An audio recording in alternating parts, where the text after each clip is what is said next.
Hello, my friend. Today I will tell you another long-forgotten legend. Close your eyes and let the magic transport you to Middle-earth. Our journey begins.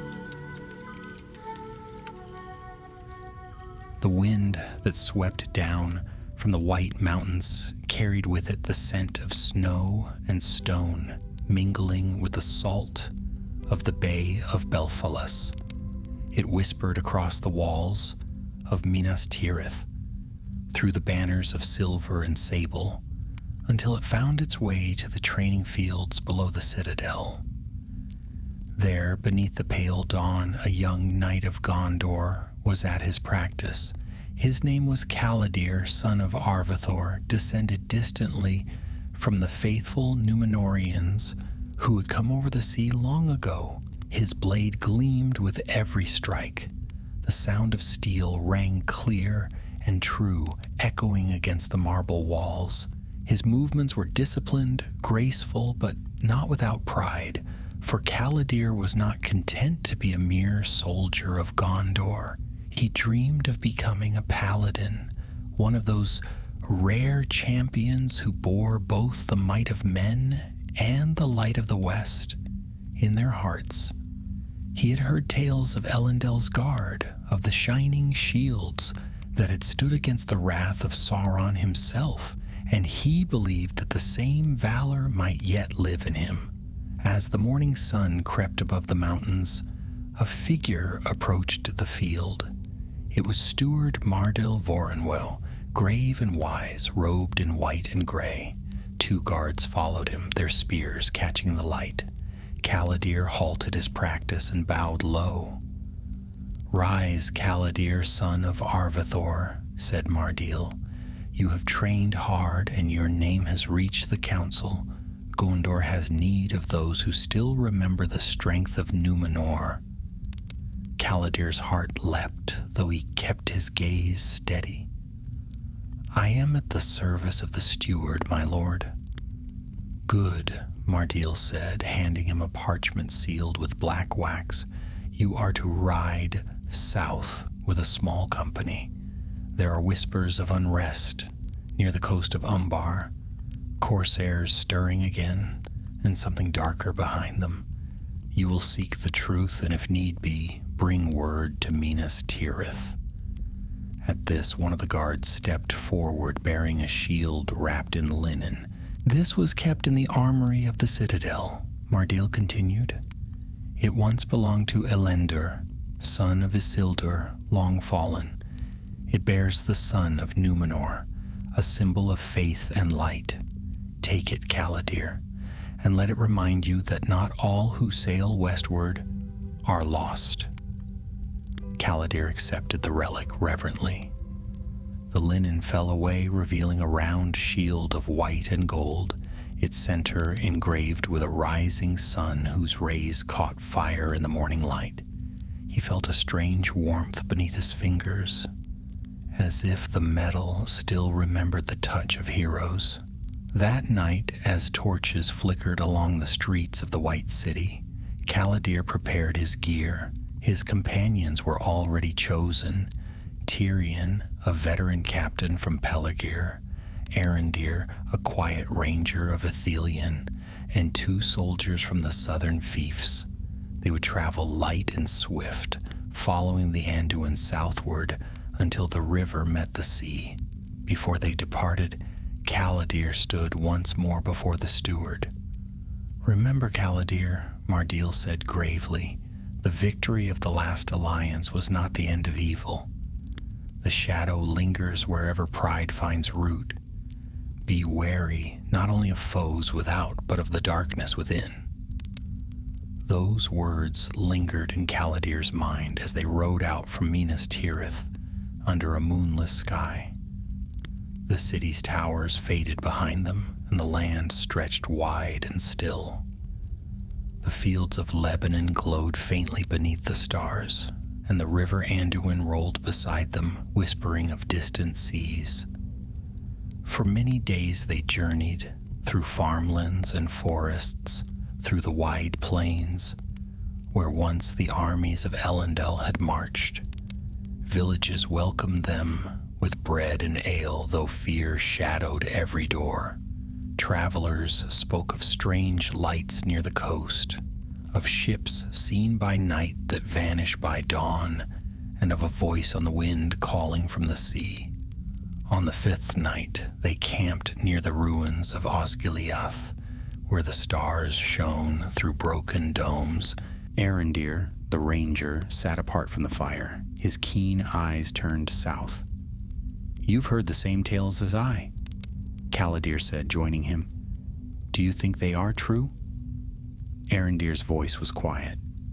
"Truth and shadow often walk together, but there is something stirring that I do not doubt.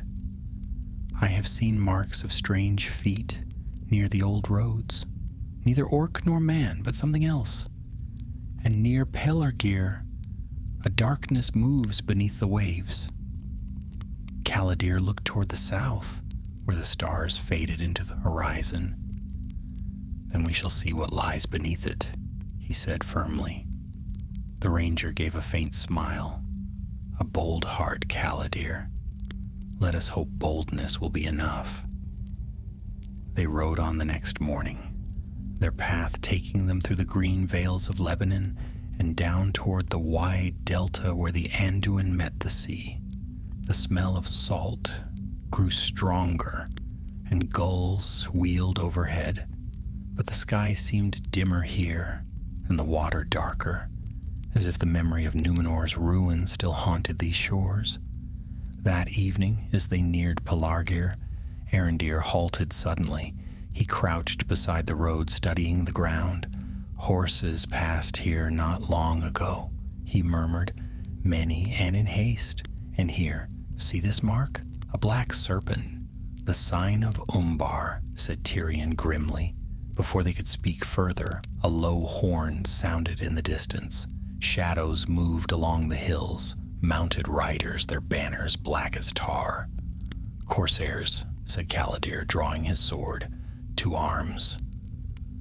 The clash came swiftly, steel against steel, echoing beneath the cries of the gulls. Caladir's shield flashed with sunlight as he met the first rider head-on, cutting through the dark tide that poured from the south. But as the battle raged, he saw too late a figure standing apart on the hill above. A man in a cloak of crimson and black, his face hidden, watching the fight with calm, cold eyes. When the horn sounded again, the corsairs fell back as suddenly as they had come. Caladir's company stood panting amid the slain, but the stranger was gone. And in the dust where he had stood, a black sigil had been scorched into the earth, the shape of a sun turned upside down. The omen chilled Caladir's heart, for though the air was still, he could swear he heard faint and far away the murmur of the sea, and a voice whispering his name. They rode in silence for many miles after the skirmish, the air heavy with the smell of salt and blood. The river curved wide and dark beneath a lowering sky, and gulls cried above them like restless spirits. Caladir's thoughts turned again and again to the sigil burned into the ground, the inverted sun, its black rays twisting outward as if scorched by shadow. No man of Umbar bore such a sign, not openly. It spoke of a power older and more secret, a remnant of Númenor's corruption that had not perished with the downfall. By dawn, the company reached the outskirts of Pelargir. The once great port lay dim and still, half abandoned since the days of war. The river docks were weathered and empty, and the gulls perched like gray sentinels upon broken masts. Yet thin smoke drifted from the city's far edge, where fishermen still lingered among the ruins. Tyrion gave the signal, and they entered warily. Every step echoed among the hollow streets. Faded carvings of sea kings and ships still adorned the crumbling walls, relics of Númenor's pride. Caladir could almost feel the memory of their grandeur whispering beneath the stones. Their towers once mirrored the sea, their banners once touched the wind that had blown from Valinor itself. But that glory had turned to ashes, and Pelargir now seemed a city waiting for its doom. They came upon a small square near the riverfront, where a few market stalls stood empty. Only one figure was there, a woman kneeling beside a well, drawing water with trembling hands. She started at the sight of the armored men dropping her bucket. "Peace," said Caladir gently, dismounting and lowering his sword. "We mean no harm. We are of Gondor." Her eyes flicked to his shield, the sun of Númenor gleaming faintly through the grime of travel, and some courage returned to her. "Then you should not linger here," she whispered. "They come by night. The black ships anchor beyond the headland. They take the living and the dead alike." "The Corsairs?" asked Tyrion. She shook her head. "Corsairs serve them, but their master is not mortal. He walks among them cloaked in firelight. I have seen his eyes, gold as the sun, yet cold as the grave." Arondir and Caladir exchanged a look. "This master," Caladir said quietly, "has he a name?" The woman hesitated, then whispered, "They call him Ar-Pharoth." The Lord returned. A chill ran through Caladir's blood. The name was old, one of the king's men who had defied the valor in the last days of Númenor. The chronicles said he had perished when the sea swallowed the island, but his line had lived on among the black Númenóreans who fled eastward. If this Ar-Pharoth yet lived, or if some pretender had taken his name, he was no common foe. "Thank you," Caladir said, offering her a coin. "Go north, find safety in the villages near Ether Anduin. We will face what comes." That night the company camped on a rise overlooking the bay. The ruins of Pelargir lay behind them, silent beneath the stars. Caladir took the first watch, the ancient shield resting beside him. The river's voice murmured below, mingling with the faint hiss of the tide. Arondir joined him, quiet as a shadow. "You are troubled," said the ranger softly. Caladir nodded. "The woman's tale speaks of a power that should have perished long ago, and yet I cannot dismiss it. The sign we saw, the name she spoke, it all points to the same hand. The sea does not easily release what it claims." Arondir replied, "I have seen wrecks rise from the depths after years untold. Perhaps the past itself rises now." Caladir smiled faintly. "You speak like a lore master." "Only as one who listens," said Arondir, gazing out toward the dark horizon. "Do you hear it? The tide's whisper changes near midnight. There is something beneath it, something calling." Caladir strained his ears. For a moment he heard nothing but the endless rhythm of the waves. Then faintly, almost too faint to name, a low voice drifted on the wind. It spoke no words that he could understand, yet it stirred his heart with a strange longing and dread. Suddenly Tyrion's shout broke the spell. "To arms!" From the shore below, torches flared. Dozens, then hundreds. Ships loomed out of the mist, black sails striped with crimson. Corsairs poured ashore, their voices raised in wild cries. At their center moved a figure robed in scarlet and black, tall and unhelmed, his face hidden by the flicker of the flames. Caladir leapt to his feet, his heart pounding. "Form ranks, hold the rise." The clash that followed was fierce and terrible. The men of Gondor fought with the fury of the West, their blades flashing like lightning. But the Corsairs came on in endless waves, driven by a dread beyond reason. Caladir's shield blazed under torchlight as he struck down foe after foe, yet the tide seemed unending. Then the tall figure advanced. The corsairs fell back, leaving a circle of space between them. The stranger's cloak rippled like living fire, and his voice rang out, cold and terrible. So the sons of the faithful still dare the coast that their fathers forsook. He laughed softly. Tell me, child of Gondor, do you know the name that shield bears? Caladir stood his ground. It bore the son of Elendil's house before your darkness touched these shores. Ah, said the man, stepping closer. His face was pale beneath the firelight, his eyes indeed gold as molten metal. Then let that light see what your forefathers wrought.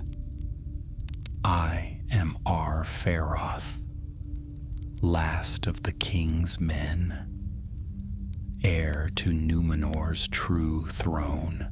And you, he raised his hand, you are of the line that betrayed it. Caladir's breath caught. The man's voice seemed to strike something deep within him, awakening buried memories not his own.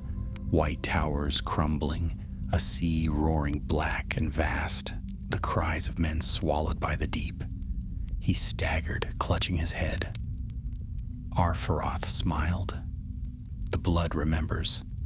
You are not free of the curse. Serve me, and I will show you the glory your fathers lost. Caladir's answer was wordless. He raised his sword high, and the sun on his shield caught the firelight, flaring bright as dawn. With a cry he charged. Steel met sorcery in a blaze of sparks. Ar-Feroth's blade burned red as living flame, yet Caladir's will held firm. He struck again and again, driving the Dark Lord back toward the surf. The waves hissed and boiled where Ar-Feroth's steps touched them. Then, with a gesture, the sorcerer cast forth a wave of black fire. Caladir's shield met it, and the sun upon its face shone like a star. For a heartbeat, the world was light and shadow locked in battle. When Caladir's sight returned, the shore was empty. The corsairs had fled, vanishing into the mist. Only the foam stirred at his feet. Arendir and Tirion came running, calling his name. He stood silent, staring at the sea. The edge of his shield was scorched, and faintly, the inverted sun had burned itself beside the true one. That night he could not sleep. The sea's whisper filled his dreams, calling him by name again and again until he awoke in sweat and silence. The tide was high, the moon hidden, and far out upon the dark water a single torch burned, drifting toward the open sea. Caladir knew then that this was no mere raid. A greater power was stirring in the deeps, one that would not rest until the faith of Númenor was tested once more. The morning after the battle broke gray and still, the tide dragging the remains of the fight back into the sea. Smoke hung low over the shore, where the corsairs had burned their dead. Caladir stood at the water's edge, his cloak torn and damp, his eyes fixed on the place where the black torch had vanished into the night. Behind him, the men were silent, as they mended what could be mended. Tirion oversaw the wounded, his face set with grim patience, while Arendir moved among the ruins, searching for tracks. Caladir had not spoken since dawn. He could not shake the echo of that voice, the golden-eyed man who had called himself Ar-Feroth, and the truth that seemed to pulse within his words. When Arendir returned, he carried a bundle wrapped in sailcloth. "We found this among the dead," he said, laying it upon a rock, a map and something else. Caladir unwrapped it carefully. Inside lay a parchment of Númenórean make, still bearing the sea mark of the king's men. Upon it were drawn the coasts of Gondor and Haradwaith, and at the edge of the Bay of Belfalas, a mark, a black circle, had been inked beside faded runes. "What is written there?" asked Tyrion, peering over his shoulder. Arondir frowned. "I cannot read it. The letters are of the old tongue." Caladir traced them with his gloved hand, and though he did not know how, the meaning came to him as if whispered by memory. "It says Anun Faraz," he murmured. "The sunken vault." "The name of a place?" asked Tyrion. Caladir nodded slowly. "A place that should not be. I have read of it in the chronicles of Elendil's court. A temple built by the king's men before the downfall, in secret, to honor the Lord of the Shadow. They said it was swallowed by the sea when Númenor fell, but perhaps not all of it." Arondir's gaze darkened. "If Ar-Farath seeks to awaken such a place, it must be destroyed before he can find what lies within. And we," said Tyrion grimly, "are too few for such a task." "Yet we must try," Caladir said, lifting his eyes from the map. "If the relics of Númenor's pride stir again, they will not rest until all of Gondor is shadowed. We go south." By evening they had gathered what they could carry and set out along the coast. The wind came cold from the west, and the sea hissed at their feet as if mocking them. For 2 days they rode through desolate lands, passing the ruins of watchtowers long fallen to the waves. Each night Caladir dreamt of water and fire, of cities sinking beneath black storms, and of a hand reaching up from the depths, gold-eyed and terrible. On the 3rd day, as twilight fell, they came to a small fishing village clinging to the cliffs of Andrast. It was nearly deserted. Only a few huts still smoked, and a handful of weary faces stared from the doorways as the riders entered. An old man met them at the well. His beard was white as sea foam, his back bent with age, but his eyes were clear. "You are not corsairs," he said, "nor traders. What brings Gondor's sons to this forsaken shore?" Caladir dismounted. "We seek knowledge, Father. There are tales of a place called the Sunken Vault. Have you heard of it?" The old man's face grew pale. "You should not speak that name here," he said softly. "The sea hears, and it remembers." "Tell me," Caladir urged. The man glanced toward the waves before answering. "My grandsire told of a black island that rose from the depths once every age. Its towers gleamed like obsidian, and its gates faced the setting sun. Those who sailed near it vanished, their ships found days later with no soul aboard. Some say it is cursed. Others say it waits for its master to return." "Ar-Farath," murmured Arondir. The old man shuddered. "That name, too, should be left to the deep. Go back to your stone city, Lord. Do not follow where the sea calls." But Caladir only bowed his head in thanks. When they left the village behind, Tyrion spoke in a low voice. "Do you truly mean to seek this island, Caladir? We have no ship, and no promise we shall live to see land again." "I mean to stop whatever stirs," Caladir replied. "If I turn back now, who will stand when the next storm rises?" Arondir gave him a long look, then nodded. "Then we find a ship. I know a harbor near the mouths of Anduin, where sailors still owe Gondor their loyalty." They rode through the night, reaching the hidden cove by dawn. There, among the reeds and tide-worn rocks, a single vessel lay moored, a small caravel, its hull dark with tar and seaweed. Its master, a woman of weathered face and bright gray eyes, hailed them from the deck. "I am Lareth of Lebanon," she said. "You come at strange hours, knights of Gondor." Caladir introduced himself and told her of their quest. At the mention of the Black Island, her expression hardened. "You seek death," she said simply. "Yet I have seen that isle myself. rising like a dream from the sea? If you go there, I will take you. But know this, no man who has set foot upon it has returned." "Then we shall be the first," Caladir said. So they sailed at noon, the wind filling their sails as the coast of Gondor fell away behind them. The sea spread wide and endless, glimmering like dark glass beneath the sun. For 2 days, the voyage was calm, though all slept poorly, haunted by dreams of drowning cities and golden eyes beneath the waves. On the 3rd night, the wind changed. A cold mist rose, thick as smoke. Lareth took the tiller, her eyes narrowed. "The current shifts," she murmured. "We are being drawn westward." Caladir joined her at the prow. The sea was unnaturally still, the water black as ink. Then through the fog, a shape began to form, a vast shadow rising from the deep.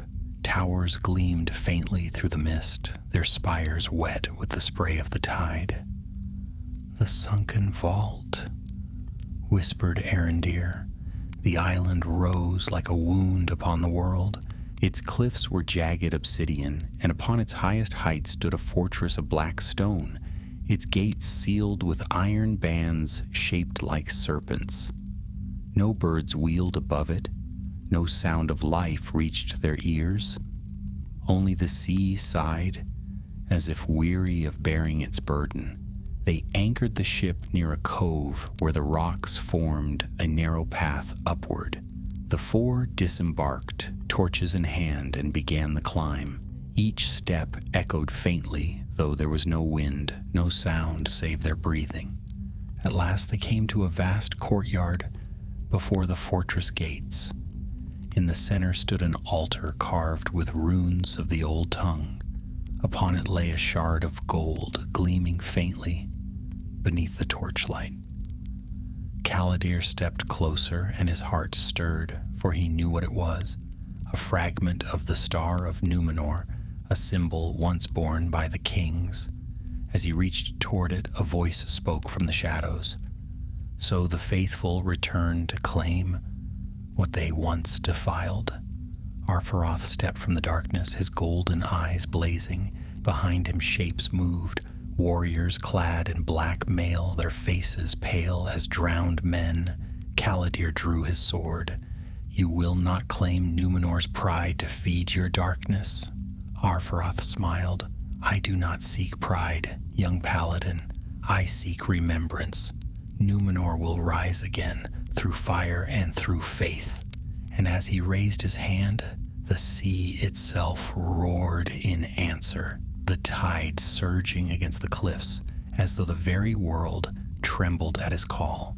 Caladir tightened his grip upon his sword and lifted his shining shield. The battle for the legacy of Númenor had begun. The sound that rose from the deep was no ordinary storm.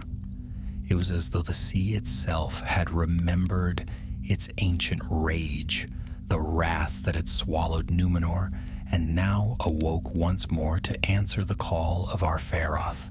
The black cliffs trembled, and the mist tore apart like shrouds of ghosts. Caladir stood before the altar, the shard of gold gleaming faintly at his feet. Behind him the waves hammered the rocks. Before him the sorcerer's host began to gather, shapes like men yet hollow-eyed, their armor corroded by salt and time. The dead of Númenor had risen. "Hold the line!" cried Tyrion, setting his shield. Arendir loosed an arrow that struck the nearest wraith clean through, but the creature only staggered and came on, voiceless, relentless. Caladir's heart pounded. For a breath, he felt the same fear that had seized him on the shore of Pelargir. The fear that his blood bound him to these cursed dead, that he too belonged to the doom of Númenor. Yet as the first wraith reached him, his arm moved of its own will, and his sword met the creature's with a ringing cry. Light blazed along the blade's edge, and the wraith shrieked as if pierced by flame. Caladir's shield shone with the emblem of the sun, and the dead recoiled from its light. "So the blood remembers after all," Ar-Farath said softly, descending the steps of the fortress. The air around him shimmered with heat, though no fire burned. "You carry the light of the faithful, yet your soul is torn. Do you not feel it, child of Gondor?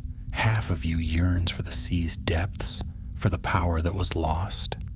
Why fight what you are? I am not your kin," Caladir said through clenched teeth. "The pride of Númenor drowned long ago. I fight for the living." Ar-Farath laughed, and his voice echoed across the cliffs like a roll of thunder. "The living? They are weak and fleeting, their kingdoms dust upon the wind. But I shall give them eternity. I shall raise Númenor from the deep, purged of weakness. You could stand beside me, Caladir. Together we would forge an age of kings." For a heartbeat, Caladir hesitated. The golden shard at his feet pulsed faintly as if hearing the sorcerer's call. Visions flashed before his eyes. Vast cities shining upon the sea. White towers untouched by time. A land where men feared nothing. Then he saw the truth within those visions. The slaves in chains, the black altars, the sky darkened by smoke, and his heart hardened. "Your kingdom was built on pride," he said, "and pride brought its ruin. I will not serve it again." With a cry he raised his sword, and the sun upon his shield blazed so bright that even the wraiths drew back.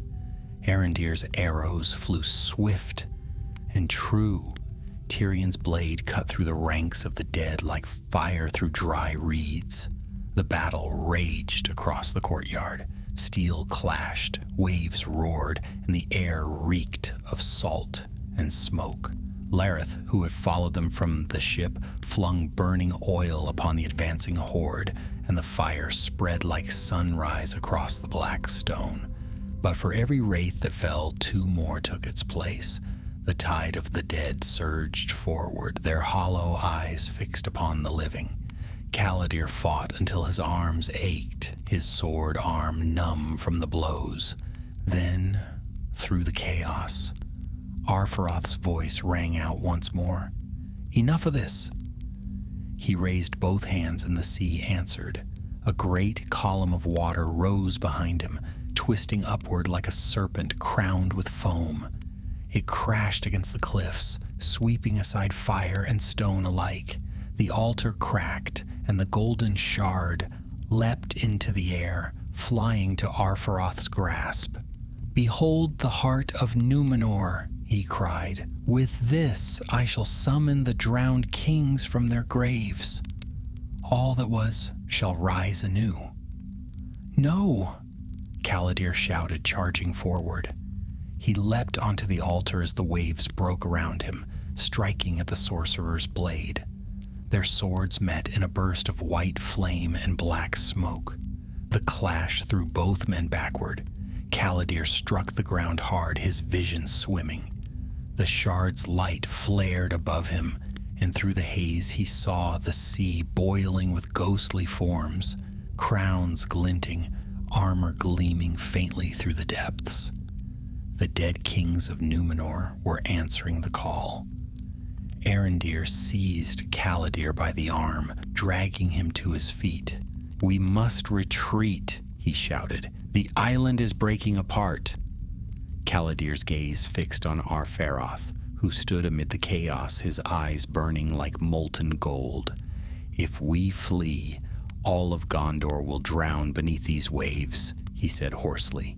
"Then what will you do?" Tyrion cried. Caladir looked down at his shield, the son of Númenor, now scarred by battle and blackened at its edge. "We end this now." He tore the cloth from his arm and pressed his bleeding hand against the sun's symbol. "By the faithful who endured, by the light of the west, I renounce the pride that drowned our fathers." The shield blazed with sudden, fierce light. It burned white and pure, as if the sun itself had come down upon the earth. Ar-Pharoth turned in shock as the light spread across the courtyard, washing over the wraiths and the rising kings alike. Their forms wavered, their armor dissolving into mist. "What have you done?" the sorcerer roared. "You would destroy your own bloodline?" "I would redeem it," Caladir said, advancing. The light grew brighter still, until the very sea seemed to recoil. Ar-Pharoth raised his hand to shield his face, but the fire of the sun struck him full. His cry was swallowed by the roar of the waves as the island shuddered and began to sink. "Go!" Caladir shouted to the others. "Get to the ship!" Arendir and Lareth dragged Tyrion toward the cliffside path. Though they looked back again and again, Caladir stood alone before the collapsing fortress. The blazing shield held high. The black towers crumbled like sand, and the sea rushed inward with a deafening roar. For a moment, he saw Ar-Pharoth's golden eyes flicker through the light, then vanish beneath the waves. The sea closed over the sunken vault, and silence fell. When Caladir awoke, he lay upon the deck of the ship, the morning sun warm upon his face. Lareth bent over him, her hands steady, though her eyes were red with weariness. "You live," she said softly. He turned his head. The island was gone. Only a few black rocks jutted from the water where it had stood. Arendir stood at the prow, watching the sea. "The storm is over," he murmured, "but I fear its shadow lingers still." Caladir said nothing. In his hands he held the shield, now cracked and dim. The emblem of the sun was almost faded, yet beneath the soot and salt a faint golden gleam remained, as if the light within had not truly died. He looked out upon the calm sea, and though the wind carried only silence, he felt that the deep still watched him. The battle was won, but the legacy of Númenor was not yet finished. For somewhere beneath those waters the name of Ar-Pharoth still whispered in the dark. The sea lay calm. For 3 days after the fall of the sunken vault, its surface smooth as glass beneath the pale autumn sun, the ship drifted northward under weak winds, her sails patched and torn. None spoke much. The silence of the water seemed too deep to break. Caladir spent most hours upon the deck, his eyes fixed upon the horizon. Though the island had sunk beneath the waves, he could not forget what he had seen before the light consumed it. The ghostly kings rising from the sea, the look in Ar-Pharoth's eyes, not of defeat, but of terrible resolve. He knew the sorcerer's spirit would not rest easily. Lareth, though a woman of the sea and used to storms, grew uneasy as they neared the mouth of the Anduin. "The wind has changed," she said one dusk, as they passed a dark shoal. "It follows us, as though it knows our course." Arendir nodded grimly. "The shadow we struck down does not die in a single night. Evil of that kind clings to the world like the scent of smoke. Tyrion, his arm bound from a wound, taken on the island, spat into the sea. Let it cling where it will. I've had enough of cursed lands and ghostly kings. Once my feet touch the stones of Pelargir, I'll not leave them again." But even he fell silent when the sky dimmed and the first gull screamed overhead, a cry long and harsh, unlike any seabird's voice. That night a fog came upon them, thick and pale. The stars vanished. The sea grew eerily still, the only sound the slow creak of the ship's timbers. Caladir lay sleepless in his bunk, the weight of the shield beside him like a stone upon his chest. At last he rose and went on deck. The mist was so dense that he could barely see the prow. Then faint and far off he heard a voice calling his name. Caladir. He froze. The voice was not human. It was the sea itself, speaking through the fog, low and mournful. It beckoned him toward the rail, where faint lights flickered beneath the water's surface, glimmering gold like the eyes of Arfaroth. He felt his limbs grow heavy. A strange peace washed over him, as though all weariness and sorrow might end if he would only step forward, let the sea take him, and join those who waited below. Caladir. A hand seized his shoulder. It was Arendir. The ranger's eyes burned bright even in the fog. Wake, man! You would walk into the deep. Caladir blinked, the spell breaking. The lights vanished. He stumbled back, breathing hard. What did you see? Arendir asked quietly. Not what I saw, Caladir whispered, but what saw me. The fog lifted at dawn, and the river mouth opened before them like a silver road. By nightfall they reached Pelargir. The city still bore scars of battle, burned docks, blackened stones, but life had begun to stir again. Ships of Gondor were moored there, and banners bearing the white tree fluttered weakly in the river wind. Steward Mardil himself was in the city, overseeing its restoration, when Caladir and his companions were brought before him. His gaze softened at the sight of their weariness. So you return, he said. I feared the sea had claimed you as it did the pride of our fathers. Caladir bowed low. The sea took many, my lord, but it has not yet claimed Gondor. The shadow that stirred in Umbar is fallen, though not forever. We have seen its master, Arfaroth, a remnant of the king's men. He sought to raise the drowned kings of Númenor, but the light of the west prevailed. Mardil's expression darkened. I had hoped such names were lost to memory. What you have done may have saved us all, but beware, Caladir. The pride of Númenor is not easily quenched. Its fire burns in the hearts of men even now. Caladir inclined his head, though his heart was troubled. He knew the steward spoke true.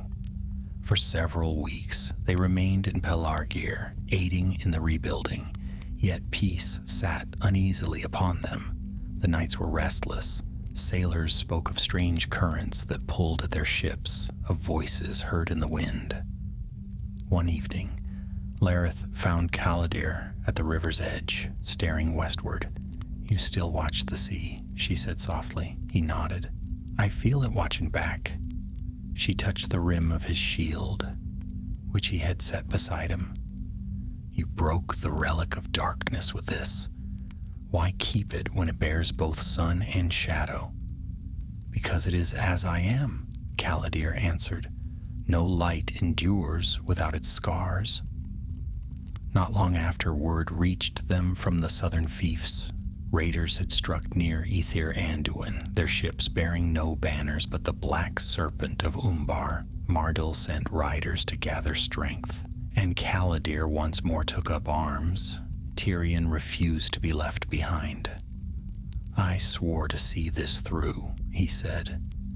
If these corsairs serve the same master, I'll carve their loyalty from their bones.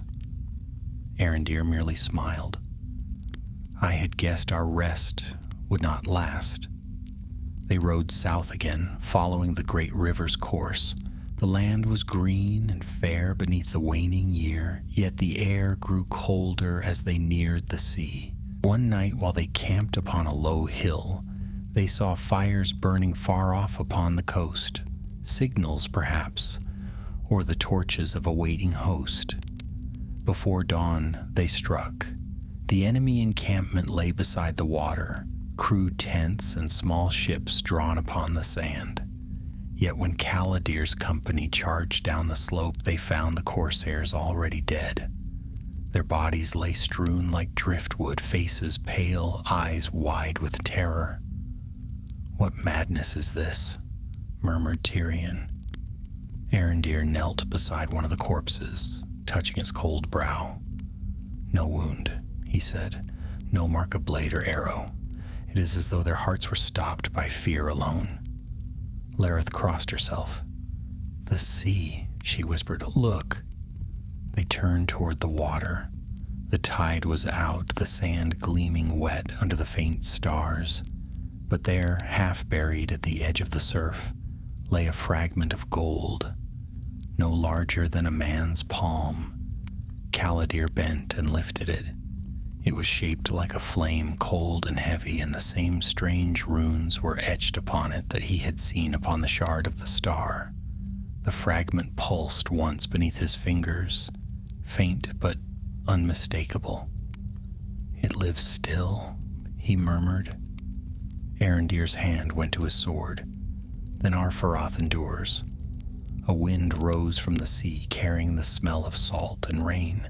Far out across the dark water, a pale light flickered, one single spark upon the horizon. "The sea watches," Caladir said quietly, "and it remembers." They gathered what they could from the dead, then turned north once more. The journey back was long and somber. None spoke of what they had found, though each knew it was no mere omen. Evil had not died. It had only sunk deeper, biding its time like a serpent in the depths. When at last they reached Minas Tirith, the city shone white beneath the early snows of winter. Caladir stood upon the wall beside Arendir, watching the sun rise over the Ethel Duath. "You will leave again soon," said the ranger. "I can see it in your eyes." Caladir smiled faintly. "Perhaps the sea may rest for a while, but I cannot. Gondor's strength lies not in her walls, but in her will to stand." Arendir clasped his shoulder. "Then may that will never falter, my friend." Below them the city stirred to life, banners unfurling in the cold wind. Yet in the farthest west, where the clouds met the sea, a faint gleam lingered upon the horizon, a shimmer like the reflection of a sun beneath the waves. Caladir watched it until it faded. Though his heart was at peace for the moment, he knew the storm had not ended. It merely slept, waiting for the hour when Númenor's shadow would rise again, and the sons of the faithful would be called once more to stand against it. Winter deepened across Gondor, sweeping down from the white mountains in long sighs of cold wind. The fields of Lebanon lay silver beneath frost, and the great Anduin moved sluggishly beneath a skin of ice. In Minas Tirith, fires burned all night in the high halls, yet the air still carried the whisper of the sea. Caladir could not rest.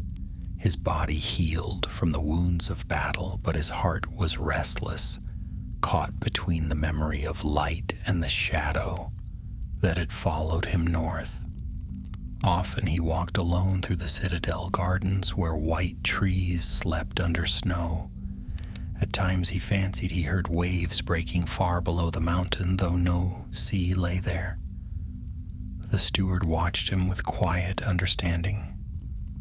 "You have looked long enough into the west," said Mardil one evening as they stood upon the walls. "Turn your eyes to what is before you. The peace you fought for needs guardians no less than the wars of old." "I would serve where I am needed, my lord," Caladir said, "yet my dreams are troubled. I see the sea rising in black foam and a crown gleaming beneath it." Mardil's gaze lingered on him. "Prophetic dreams are the burden of those touched by the old blood. Be wary, Caladir. Even the faithful were not free of pride." He bowed and said no more, though the steward's words burned in him afterward. As the snows melted and spring crept shyly across the plains, word reached Minas Tirith of unrest in the south. Fishermen along the Bay of Belfalis had begun to vanish. Their boats were found adrift, nets empty, hulls unbroken. Some said they had seen lights moving under the water at night, pale and gold. Caladir sought Mardil's counsel again. "The sea stirs once more," he said. "If our Feroth's spirit lingers, we cannot wait for it to rise unchecked." The steward studied him for a long moment. "Go then, take those you trust, but do not walk alone into the sea's shadow again. Seek the cause, and if you can, end it." So Caladir gathered his companions once more. Arendir the ranger, Lareth the seafarer, and old Tyrion, who despite his grumbling could not be left behind. They set out from the city beneath gray skies, their cloaks billowing like smoke. The road south was quiet. Villages greeted them with wary eyes, for rumor had outrun their horses. Tales of drowned men walking the shores, of ghostly ships seen at dusk, their sails black against the sunset. At Pelargir, the river smelled of decay. The harbor was still half ruined from the raids, and the wind moaned through empty rigging. Caladir spoke with the harbor master, who told him that strange tides had begun to rise, tides that moved against the wind, drawing ships seaward even when the river flowed in. That night they camped beside the docks. Arendir kept watch while Caladir cleaned the cracked shield, now dulled with salt and time. "The light within still answers you," Arendir said softly. Caladir looked down at the faint gleam that pulsed in the heart of the sun emblem. "It flickers only when darkness nears. I fear it will not be long." Near midnight the wind died. The water grew utterly still. Then a sound came, a slow, rhythmic thudding, like oars striking the waves. Out upon the river, a single ship glided into view. Its hull was black, its sails torn. No light burned aboard. Caladir rose, hand to sword. "Who goes there?" he called. No answer came. The ship drifted closer, moving against the current. "By the Valor," murmured Lareth, "it moves without wind." As it neared the dock, they saw shapes upon its deck, men standing motionless, pale as stone. Tyrion lifted a lantern and the light fell across their faces. They were the fishermen who had vanished. Their eyes were open but empty, their skin gray with the chill of death. Then one of them spoke, though his lips did not move. "The sea remembers." The voice came from all of them at once, hollow and deep, like water echoing in a cavern. Caladir stepped forward, raising his shield. The sun upon it flared weakly. "Who commands you?" he demanded. The voices answered together, "He who waits beneath." The dead moved then, not with haste, but with dreadful purpose, stepping from the ship onto the dock. Arendir's arrows struck true, yet the bodies did not fall. Tyrion swung his sword, cleaving one in twain, but both halves crawled forward still. "Back!" Caladir cried. "To the fire!" Lareth seized a torch from the camp and thrust it toward them. The flames caught the hem of one fisherman's coat. In an instant, the body burst into pale fire, vanishing with a hiss and the scent of salt. "They cannot bear the light," said Caladir. "Hold it high." Together they drove the dead back until only one remained, standing upon the edge of the dock. Its mouth opened and a voice spoke through it that was not its own. A voice Caladir knew. "Faithful son," it said low and cold, "did you think to escape your lineage? The deep is patient. The crown awaits its bearer." "Our Feroth," Caladir whispered. The corpse smiled, and then the body collapsed into water, leaving only a dark stain upon the planks. The ship drifted backward, vanishing into the mist as silently as it had come. None slept that night. When dawn came, the river was empty once more, and no sign of the dead remained. Lareth broke the silence first. If that was a warning, it was clear enough. He calls to you, Caladir. I know, said Caladir, and he will not stop until I answer. They followed the river toward the sea, each mile heavier than the last. By the third night, the water had turned dark and restless, churning though no wind blew. At twilight, they reached the mouth of the Anduin, where it widened into the bay. There they saw it, a pillar of faint gold light rising far out upon the horizon. The same glow we saw before, said Arendir. It returns. Caladir's hand tightened upon his sword hilt. Then so must we. Lareth shook her head. You would chase the shadow into its own realm again? If I do not, he said quietly, it will come for Gondor. The sea is calling, and if I do not answer, others will. The hearts of men are drawn to lost glory as surely as the tide to the moon. Arendir looked toward the west, where the light trembled like a star fallen upon the sea. Then we go with you. A man alone cannot fight the deep. So they prepared once more to sail, though the harbor folk crossed themselves and turned away. None would lend them ship or crew, for all feared the curse that followed the Númenórean night. At last, Lareth found an old fishing vessel, sturdy but weather-worn, and they put out upon the water at dawn. The current was strange that day, drawing them steadily toward the open sea. Behind them the white towers of Pelargir dwindled and vanished. Before them the horizon shone with that same faint golden light. Caladir stood at the prow, the cracked shield upon his arm. Once more into the west, he murmured, "Let this be the last time." No one answered. The wind filled the sails, and the ship moved as if guided by unseen hands. The waters deepened, dark and glassy, reflecting the pale sky.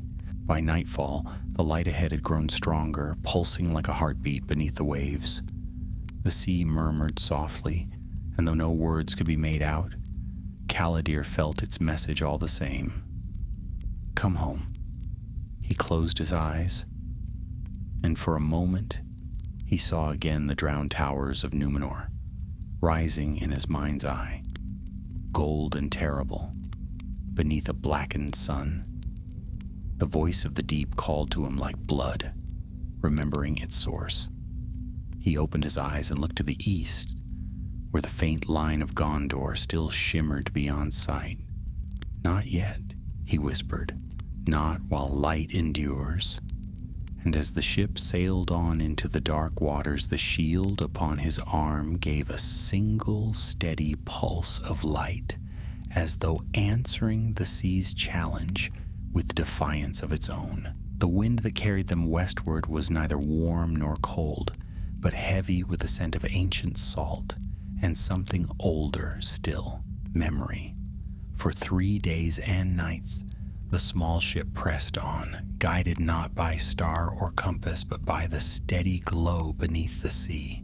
It pulsed faintly like the heartbeat of some slumbering beast, drawing them ever onward. The companions spoke little. The sea seemed to listen. Even the creak of the timbers came softly, as if the vessel feared to disturb the silence that lay upon the waters. On the morning of the 4th day, the mist thickened, and through it they glimpsed shapes, great pillars rising from the sea like the bones of some lost city. Lareth slowed the sail. "These are no rocks," she murmured. Arendir, standing at the prow, leaned forward.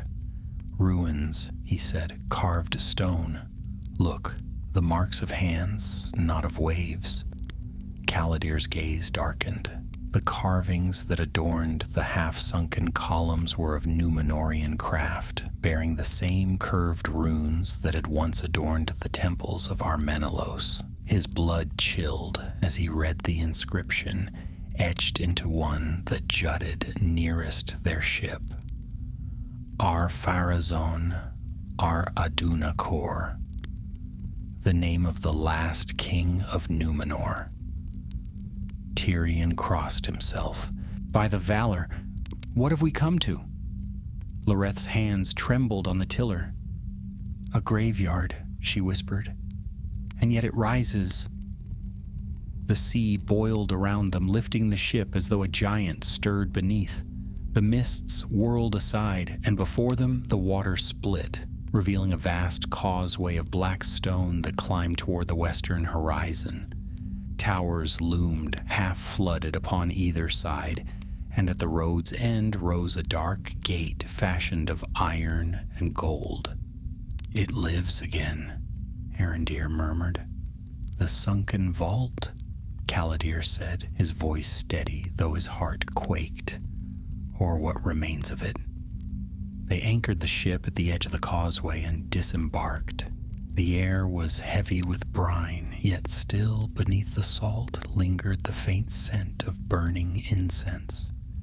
It was as though the island had been waiting, dreaming in the dark until their coming. Their boots struck the stone with hollow echoes.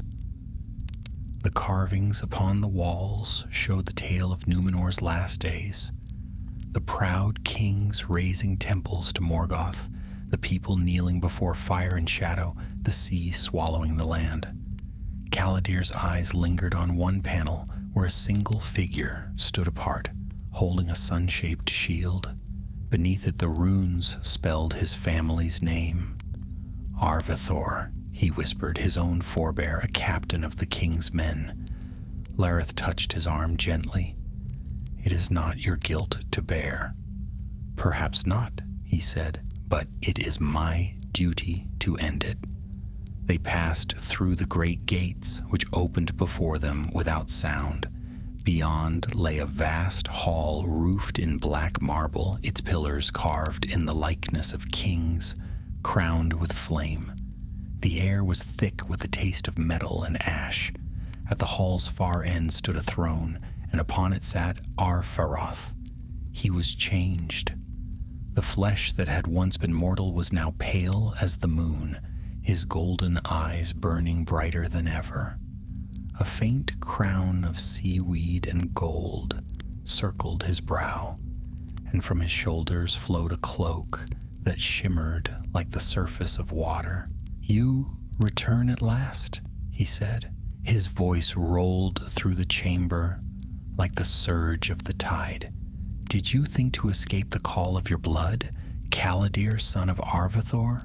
The sea has whispered your name since the day of your birth." Caladir drew his sword, the edge flashing with pale fire. "You should have stayed drowned." Ar-Pharoth laughed, a sound without warmth. "And leave Númenor forgotten? No, I have called back. What the valor sought to bury, the sea remembers, and through me, it shall speak again." He rose from the throne, and as he did, the shadows behind him stirred. From the pools of water that lay across the hall's floor, shapes emerged, figures in mail and crown, their faces veiled in mist.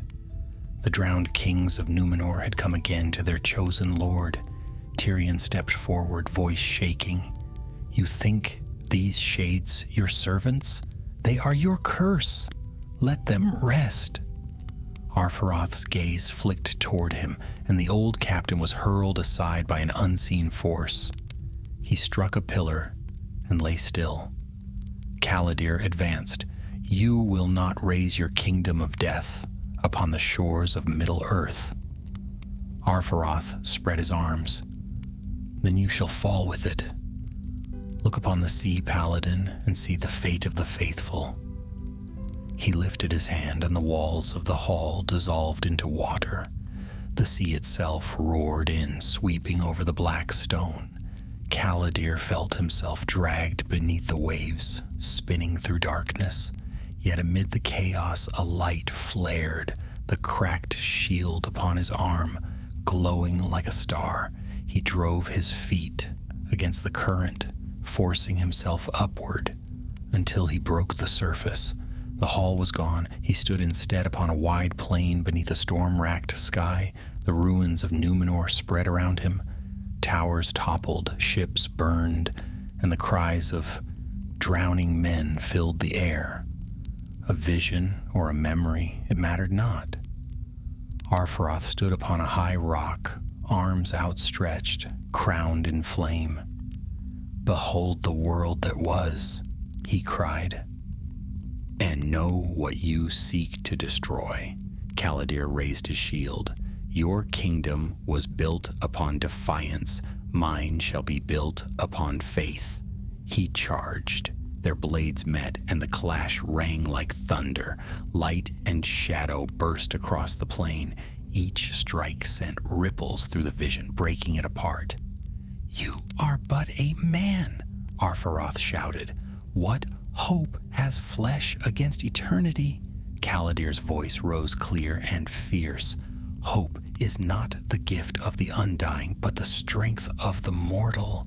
With a cry he drove his sword through the sorcerer's breast. Arfaroth's scream echoed across the drowning land. The vision shattered. Caladir fell to his knees upon wet stone. The hall was still there, but empty. The throne stood broken, and the sea rushed through the shattered doors. Arendir was beside him, gasping. "He's gone," the ranger said. "The island collapses again. We must go." Lareth and Tyrion, bloodied but breathing, helped Caladir to his feet. Together they fled through the flooding corridors, the waves surging close behind. At the gate, Caladir turned one last time. The hall was gone, swallowed by darkness and foam. He lifted the shield, and the sun upon its face blazed once more, casting a beam of gold across the waves. "Let Númenor sleep," he said softly. Then the sea closed over the island once more. They reached the ship as the last tower vanished beneath the water. The dawn broke pale and silent. Behind them the ocean was smooth again, as though no land had ever stood there. Caladir sank to his knees upon the deck, exhausted. The shield lay across his lap, warm to the touch. The crack that had marred it was gone. The sun upon its face shone whole once more. Arendir looked upon it and smiled faintly. "It seems the light endures." "Yes," Caladir murmured, "for now." He lifted his gaze to the west, where the horizon blazed with the rising sun. The wind carried no whisper of the sea's voice, no memory of gold or shadow, only the steady, mortal rhythm of the waves. And though he knew that darkness never truly died, Caladir felt, for the first time since the fall of the sunken vault, a quiet peace within him. For the sea had tested him and found him steadfast, and the blood of Númenor, long divided between pride and faith, was at last made whole in him. The voyage home was long, though the sea lay calm as glass, and the wind carried no cry but the whisper of sails. For days the small ship drifted northward, beneath skies of silver cloud. The companions moved about their tasks in quiet, each marked by the shadow of what they had seen. Caladir spent most hours alone at the prow. The light upon his shield was dim now, as though its purpose had been fulfilled. Yet still at times, when the dusk deepened, it glimmered faintly, like an ember that refused to die. Arendir would join him there, silent save for the soft tread of boots on timber. "The sea seems gentler," he said one evening, "as if the storm within it has at last subsided." Caladir nodded, but his gaze remained westward. "The sea remembers everything, Arendir. The light may sleep, but the dark dreams beneath it." The ranger smiled faintly. "Then we shall dream brighter dreams." By the 14th day, the coast of Gondor rose before them, the hills of Belfalas crowned with green, and far inland the white gleam of Minas Tirith upon her mountain throne. Lareth guided the ship toward Pelargir, where smoke curled once again from the rebuilt towers, and the river's scent mingled with tar and salt. They were welcomed as heroes, though Caladir's heart was heavy. The people rejoiced, for the sea no longer whispered with dread, and fishermen returned to their nets without fear. Yet he knew that peace in Middle-earth was ever fragile, and shadows did not die but merely changed their form. Mardil the steward summoned them to the great hall of Pelargir. "You have done what few could," he said as Caladir knelt before him. "The menace that haunted our shores is ended, and Gondor's strength restored. Yet I see in your eyes that your heart still wars with itself." Caladir rose slowly. "My lord, the shadow we fought was not of this age alone. It was born in the pride of Númenor, and such pride lingers yet in the hearts of men. I fear the sea will never truly rest while we remember its glory." Mardil inclined his head. "Perhaps. But wisdom lies not in forgetting, Caladir, but in remembering rightly. The sea may call, but you need not answer. Gondor endures because her sons do not yield to the old voices." At this, the knight bowed his head. "Then I will serve her as long as my strength remains." The steward smiled faintly. "So be it. But rest a while, son of Númenor. Even the waves withdraw before they return." Thus Caladir lingered in Pelargir through the turning of spring to summer. He rode along the river banks with Arondir, spoke with shipwrights rebuilding the docks, and sometimes walked alone to the edge of the sea. There he would lay his hand upon the shield and listen to the wind, which now carried only the cries of gulls and the laughter of children playing in the shallows. But one evening, as the sun sank red behind the bay, a messenger rode in haste from the south. His horse was lathered, his face pale. "My lord," he said, kneeling before Caladir, "there is trouble in the coastlands near Dol Amroth. The fishermen speak of strange fires upon the sea, lights that move beneath the water as if alive. One ship has vanished." Caladir's heart tightened. Though weary of battle, he knew this was no mere happenstance. "Prepare my horse," he said at once. Arondir met his gaze. "I knew the sea would not sleep for long." "It is not the sea that stirs," Caladir replied. "It is memory." They rode through the night, following the coast road, until the cliffs of Dol Amroth loomed before them, silver beneath the moon. There, among the quiet coves, they found the villages in fear. The fishermen would not sail, for they had seen shapes moving beneath the waves, tall and gleaming faintly gold. Caladir and Arondir took a small boat and rowed out into the bay. The water was dark and still, the stars mirrored upon it like 1,000 eyes. Then, far below, a pale light flickered. It grew, spreading outward like a bloom of fire. Arondir drew his bow. "It begins again." "No," said Caladir softly. "It ends." He reached for the shield and raised it high. The sun upon its face shone once more, bright as noon. The light pierced the sea, striking down into the depths.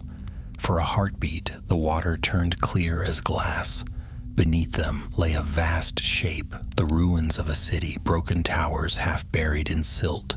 Between them moved figures pale and regal, their faces turned upward, not wraiths, but the echoes of those long dead, bound still by pride and longing. Caladir spoke aloud, though his voice trembled. "Children of Númenor, your king is fallen, your island drowned. Rest now and trouble the living no more." The light from his shield flared brighter. Slowly the shapes below began to fade. One by one the golden lights winked out until only darkness remained.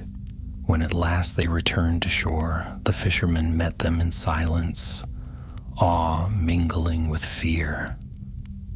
"What did you see, Lord?" one asked. Caladir looked toward the sea, where the waves rolled gently against the sand. "The past," he said, "and its release." Word spread swiftly that the sea was quiet once more. Ships returned to their trade, and Dol Amroth's harbors filled with laughter. Yet Caladir knew the calm was not victory but grace, a gift of time before the world turned again.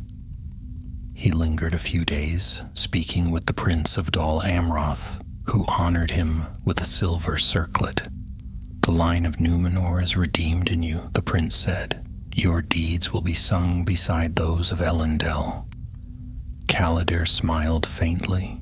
"Deeds fade, my lord, as all songs must. Let Gondor's peace be the truer memory." When he returned at last to Minas Tirith, the city shone white beneath the full moon. He was greeted as a hero, yet he sought no praise. Instead, he went quietly to the citadel and laid the shield of the sun before the white tree. Its golden light filled the court, warm and soft. Mardil found him there and said, "Will you not keep it, Caladir? It is your inheritance." The knight shook his head. "No. The light belongs to Gondor now, not to one man." He turned, gazing out across the plain where the Anduin gleamed like a ribbon of starlight. "The sea will always call to me," he said, "but I will not answer. My heart is here." And so Caladir, the Númenórean Paladin, laid down his shield and took up the charge of guarding the City of Kings. He walked often among the people, humble and kind, though none who looked upon him could mistake the fire in his eyes, the light of those who had seen the deep and defied it. Years later, when his hair was touched with silver and his sword long at rest, the sailors of Belfalas still told tales of a figure seen at sunset, standing upon the cliffs above the sea. They said the light of his shield shone faintly there, golden as the dawn, watching over the waters that had once sought to claim him.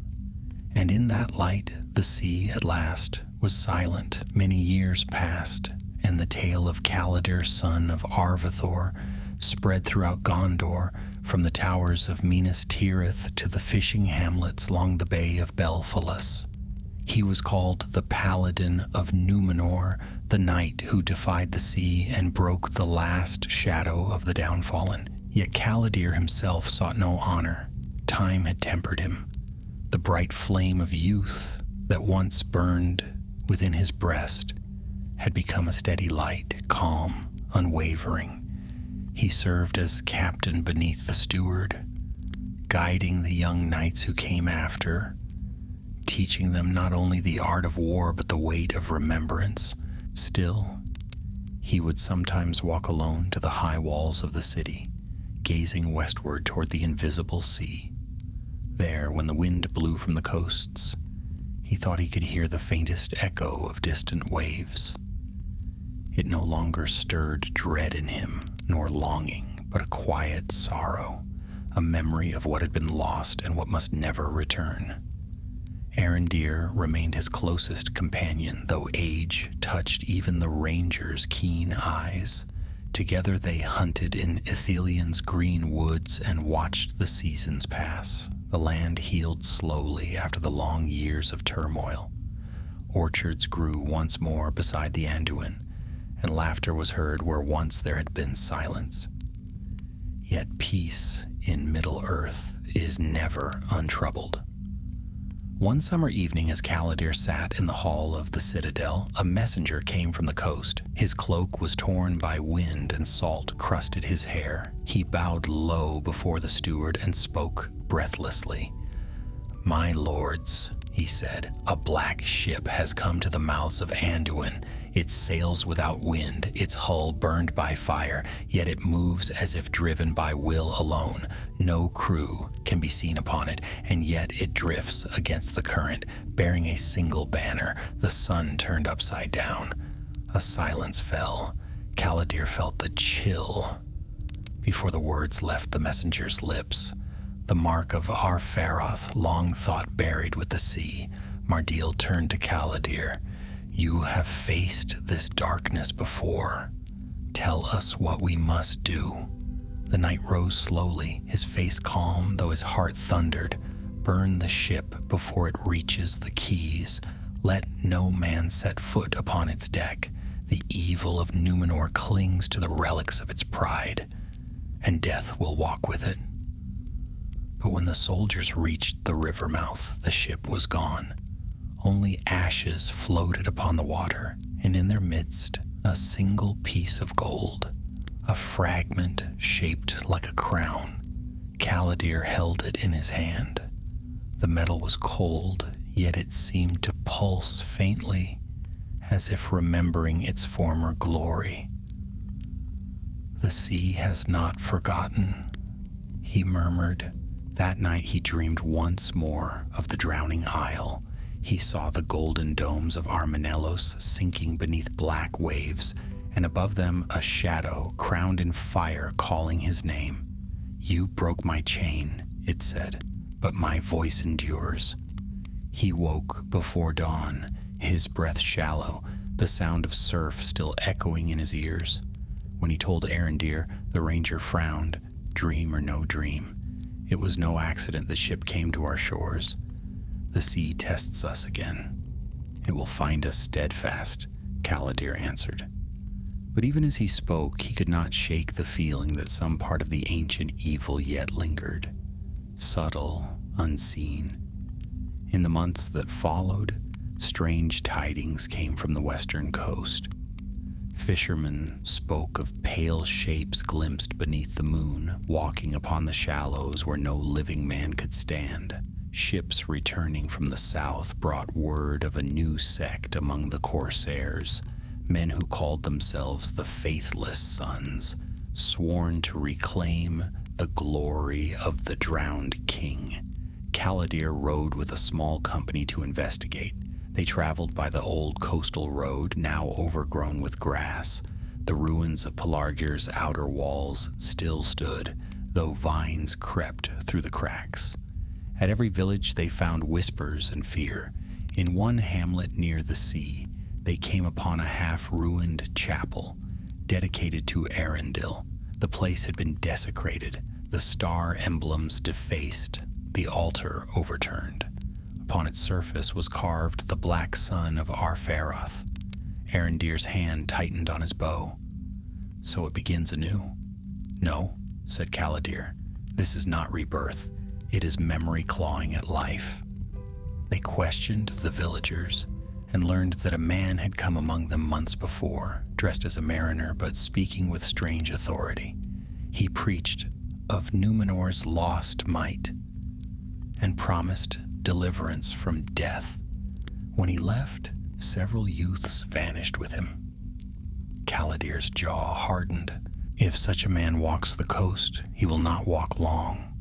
They followed the tracks westward through dunes and salt marshes until they reached a narrow inlet. There, upon the sand, stood a single figure, a man cloaked in sea blue, his hair long and dark, his face noble but wan. He turned as they approached, and Caladir's heart clenched. The man's eyes were gold. You, Caladir breathed. It cannot be. The stranger smiled faintly. You destroyed my form, not my spirit. The sea has many depths, Caladir. In its lowest reaches, thought itself endures. I am but a shadow of what I was, but even a shadow can teach men to remember. Ar-Pharoth, or what remained of him, raised a hand. The air trembled, and the sea behind him surged, though no wind stirred. Look upon the sons of the faithful, he said softly. Their hearts still yearn for what was lost. I need not command them, they come to me willingly. Then they are fools, Caladir said, for all you offer is death. Death? The shadow laughed. No, Paladin, I offer continuance. You mortals worship decay and call it peace, but I will show you eternity. He stepped back into the waves, and his body dissolved into mist. The sea darkened, and for a moment Caladir thought he saw beneath its surface the outline of a vast city gleaming faintly in gold. Then it was gone. Arendir touched his shoulder. He is weakened, a phantom only, but he will not rest. I know, Caladir said quietly. The sea remembers him, and as long as men listen to its call, so will his voice whisper among them. They returned to Minas Tirith in grim silence. Caladir reported all to Mardil, who listened with furrowed brow. We cannot fight what has no form, the steward said. What would you have us do? Caladir's gaze was steady. We cannot destroy the sea, my lord, but we can guard the hearts of men from it. Pride is its vessel, memory its tide. We must teach those who come after that not all greatness is meant to rise again. And so, in the years that followed, Caladir founded an order of guardians, the Wardens of the West, men sworn to watch the coastlines and keep the relics of Númenor from falling into folly. Their sigil was a sun upright and whole, encircled by the sea.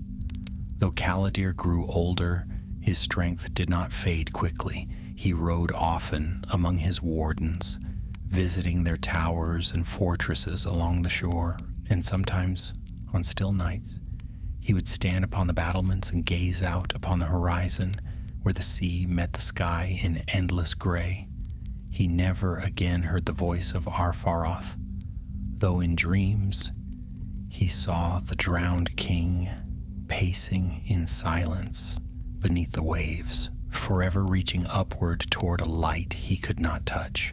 And so the years rolled on, and the legend of the Númenórean Paladin became one of Gondor's treasured tales, of a man who defied the call of the deep, who broke the last chain of pride, and who taught the sons of men that even in the shadow of old glory there is a brighter, humbler light, the light of endurance. Yet on stormy nights, when the sea roared loud and the thunder shook the cliffs, the sailors of Belfalas would whisper to one another that they saw a lone figure upon the heights, a tall man in weathered mail, a golden sun upon his shield, standing steadfast against the storm. And the sea, for a time, would grow quiet. In the long peace that followed the founding of the Wardens of the West, Gondor entered an age of quiet strength. The harbors once haunted by fear thrived anew, and the white sails of her ships dotted the coast from Dol Amroth to Pelargir. Yet even in times of plenty, the wise knew that shadows never wholly vanish. They recede, waiting for hearts unguarded. Caladir, though older, bore himself as he had in youth, broad of shoulder, bright of eye, his hair silvering like the foam upon the sea. The people still called him Paladin, though he refused the title of lord or captain, saying, "No man masters the sea, and no man should master the hearts of others." He spent his years teaching those who came after, the sons of Gondor, the fisher folk of Belfalas, the captains of Pelargir. To them he spoke of courage, not as valor in battle, but as steadfastness of heart. Evil, he told them, is not always a shadow upon the plain. It lives in memory, in pride, and in the desire to rule what was never meant to be ruled. Remember this, and you will never serve the sea. The Wardens built tall watchtowers along the western coast, each crowned with a beacon of golden light. By their fire sailors guided their course, and many said that the coast of Gondor shone brighter than ever before. But one autumn night, when the harvest moon hung low and red above the bay, a strange storm rose from the west. The air grew heavy. The sea glowed faintly, as if lit from below. The wardens at Ethir Anduin sent word to Minas Tirith. The waves moved against the wind, and a distant thunder echoed from beyond sight. When the message reached the city, Caladir was already awake. He had dreamed of the sea again, the same dream he had dreamt in youth, of a golden crown rising from black depths. He donned his old armor, now burnished with age, and took up the shield he had long laid aside. Its surface gleamed softly as though waiting for the hand that had once carried it into darkness. Arendir came to him before dawn, his face grave. "You feel it too," the ranger said. Caladir nodded. "The sea calls, though I thought it silent. Perhaps this is the last test it will give me." "You are not bound to answer," Arendir said. "Let others face it now. You have done enough for 10 lives." But Caladir smiled gently. "No, old friend. Some calls must be met by the one who first heard them." They rowed together to the coast, reaching the mouth of Anduin as the storm gathered strength. The sky burned a strange copper hue, and the horizon was swallowed by mist.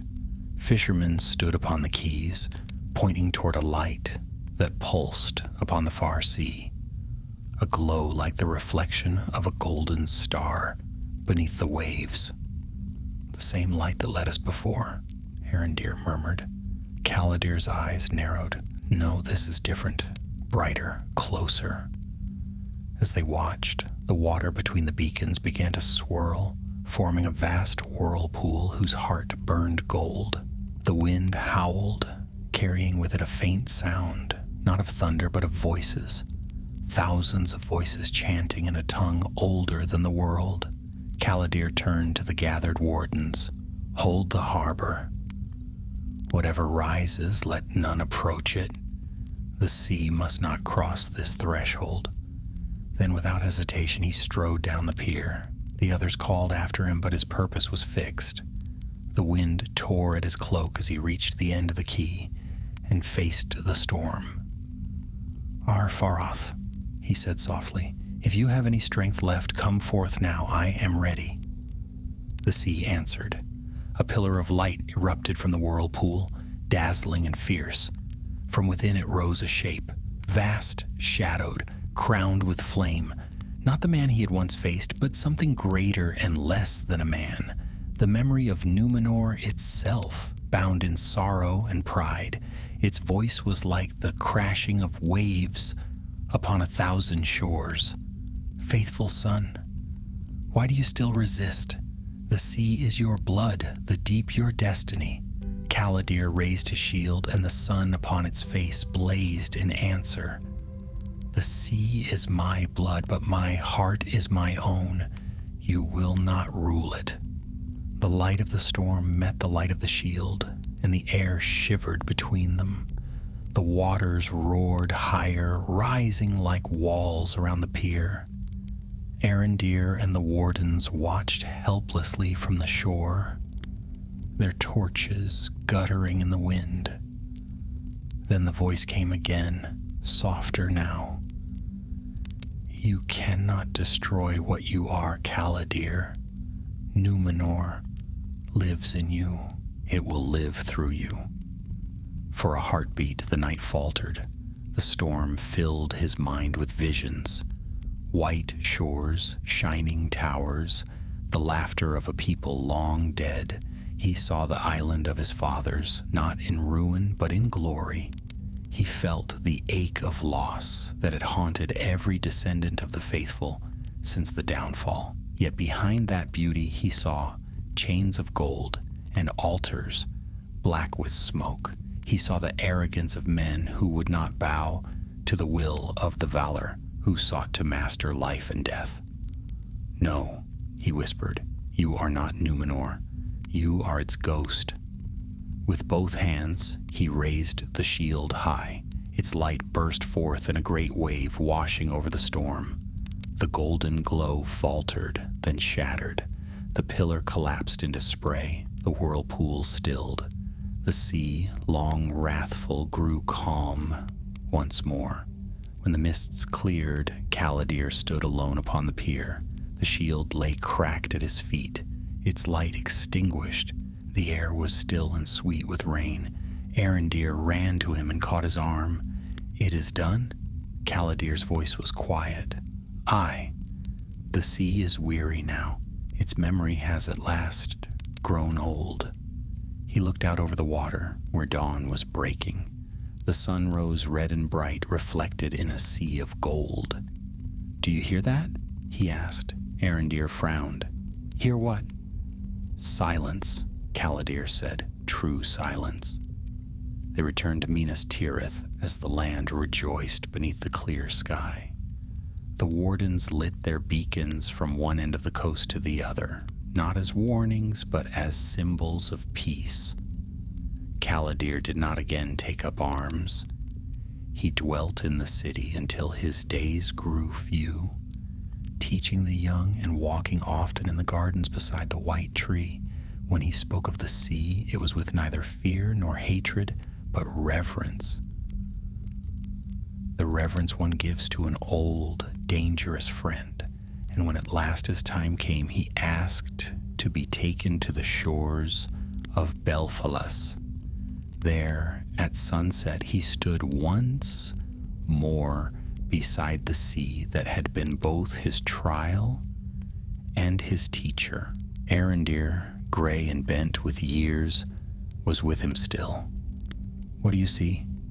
the ranger asked. Caladir smiled faintly. "Not the sea," he said, "but the west beyond it." Then he laid his hand upon the cracked shield, and the faintest gleam of gold flickered once more across its face, like a sunrise remembered. When the tide came in, it washed over the place where he stood, and when it withdrew, the shore was empty. But on calm nights, sailors swore they could see, far out upon the starlit waves, a glimmer of golden light moving slowly toward the west, and the sea, long restless, was quiet. The years rolled like gentle waves after Caladir's passing. Gondor flourished, her white banners lifted proudly to the wind, and though storms still came, and the sea still whispered its endless song, the people no longer trembled at its voice, for they believed the Paladin's light yet lingered over the waters, guarding their coasts from shadow. The wardens of the west continued their vigil, tending the tall towers the Caladir had built. By their fires, ships sailed safely into harbor, and on quiet nights, when the sea lay calm, the watchmen swore they saw a glimmer far upon the horizon, a soft gold, like the gleam of dawn beneath the waves. Arondir lived to see this peace. Though age bowed his back and dimmed his sharp eyes, he ruled the wardens wisely from the stronghold of Dalrain, high above the cliffs of Andrast. There he kept Caladir's cracked shield, set upon the wall of honor. Many times he would stand before it, lost in memory, his hand resting upon the sun-shaped emblem. "The sea sleeps," he would say, "because he stands upon its dreams." And all who heard him would bow their heads, remembering the man who had defied the deep. In the reign of Mardil's grandson, a strange thing came to pass. A mighty storm rose in the west, black and wrathful, greater than any seen in living memory. It struck without warning, tearing ships from their moorings, dashing them upon the rocks of Belfalas. The coast was swallowed in foam and thunder. When dawn broke, the sea was calm again. But upon the shore near Pelargir, a single thing had washed ashore, a helm rod of dark gold set with a sun of black enamel. The people brought it to Arondir, now gray and frail. He gazed long upon it, and a shadow crossed his weathered face. "This was not forged by mortal hand," he said at last. "It is a relic of the deep, a memory returned." That night he sat long by the fire, speaking to no one. When dawn came, he ordered the helm sealed in a vault beneath the watchtower, deep where the sea could not reach. But even as the stones were laid, a faint sound came upon the wind, the sigh of distant surf, soft as breath against the ear. Arondir did not live to hear it twice. The next morning he was found sitting before Caladir's shield, his eyes closed, a faint smile upon his lips. Thus passed the last of the old companions. The wardens buried him upon the cliff facing west. They set a white cairn above his grave, and from its height the sea could be seen in every direction, vast and glimmering beneath the sun. Years turned again to centuries. Gondor's kings rose and fell, the watchtowers weathered, and the tales of the Paladin became legend. Yet the coast remained safe, and sailors still spoke of the golden light that guarded their way. Then came a night of stillness when no wind blew and even the waves seemed to hold their breath. The wardens keeping watch at Dalrain beheld a marvel. The sea shone faintly with a light of its own, as though some unseen sun burned beneath it. The glow spread from horizon to horizon, not bright but steady and warm. At its heart, far out upon the deep, there appeared a single ship. It glided silently, its sails white as moonlight, its prow crowned with the image of a golden sun. No crew could be seen upon its deck, yet it moved with the grace of a living thing. The wardens lit their beacons, but none dared put forth a boat. They watched as the ship came near the shore, turned slowly toward the west, and began to fade with the light of dawn. When morning came, it was gone.